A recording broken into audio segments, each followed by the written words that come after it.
Ladies and gentlemen, welcome back to the channel of Evolution. My name is Shuby, and today we are going to talk about open-mindedness versus closed-mindedness.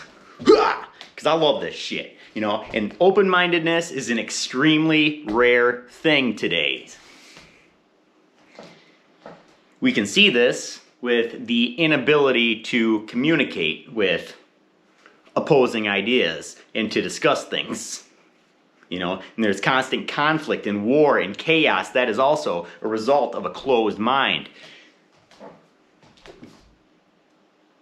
How do we get open-minded? How do we become open-minded, and should we become open-minded as an humanity or a species or an entity in this world? What would happen if we were all open-minded? Well, this is a good question. We may never know unless everybody can become open-minded. But why is this so great? And why are so many people closed? You know, how do we figure out the dangers or the potentials and turning the wheels of our evolution, reaching our next dimensions? All I know is that I love being open-minded and I feel free.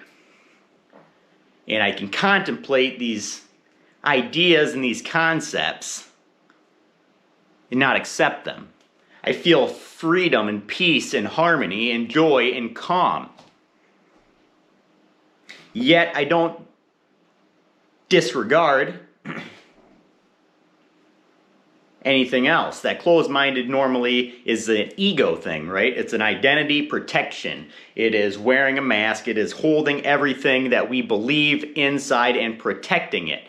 But I am better with writing things, so I am going to read to you guys what I had wrote this morning and decided to make this video based upon, and then we'll get back into it.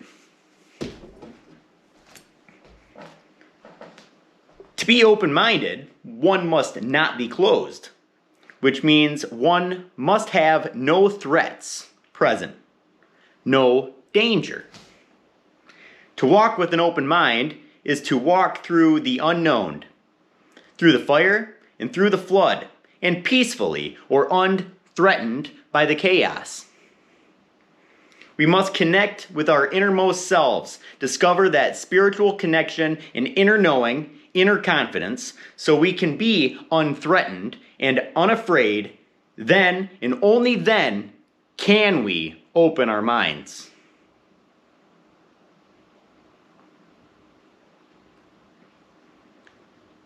You know, because this is when you have won your battles with the threats.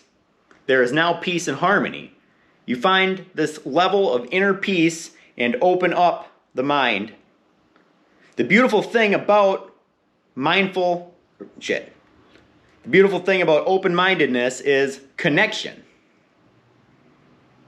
You can now talk to anyone about anything and openly, without bias or being triggered by the idea associated with a word that signals danger within us. You begin to see empathy and concern in the eyes and body of those you speak with, and you begin to learn and realize their souls may be just and moral. You begin to realize that we are the same and that we all struggle. And a closed mind isn't someone who is ignorant. It is someone who feels threatened by some obstacle in their life. That is why they built a wall and closed off to the environment to defend themselves from the threats they perceive. Hoo-yah! So, this is true. People close off and close down to protect themselves. And I can't be naive and say that there are no threats in this world, because there are many. And I can't say that it is wise to leave yourself vulnerable to threats, to just open your mind and let it go. Not exactly. You need to build the strength to conquer the demons. You need to build the endurance to withstand the storms. You need to build the intelligence or gain the knowledge to rebuild after destruction, to recreate, to re-energize, to replant, to regrow. You know, you need to acquire the mind, the body, and the soul connection, bringing everything into harmony so you can not be killed, essentially, right? And that you're able to take anything that can come in and destroy you, and you can transmute it into something beautiful and then open it back up. You know, the beautiful thing with open-mindedness is the clarity of vision. Because when you're closed-minded, you know, it's that tunnel vision. Just like when there's that saber-toothed tiger threat or danger. You know, the reason you built the wall in the first place and became closed is because there's a threat. You know, when that saber-toothed tiger is there, your body goes fight or flight response mode. Your eyes go. Now you got that tunnel vision. You know, and your focus is straight on the threat and only the threat.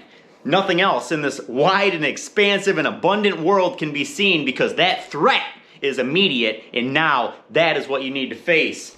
So you're closed off to every other piece of potential because of that immediate threat. And this is why we got to get open-minded, right?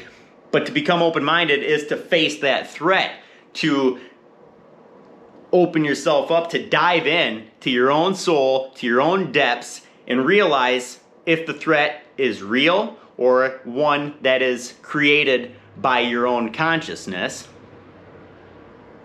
Then you can take it to the next step and either attack that threat, solve that threat, fix it, escape from it, whatever needs to be done to handle that threat, or you can do the inner work and realize that your creation and the walls that you've built to protect your identity and your ego, well then it was self-created and more illusory. You can go in through and do what you have to do to handle that end.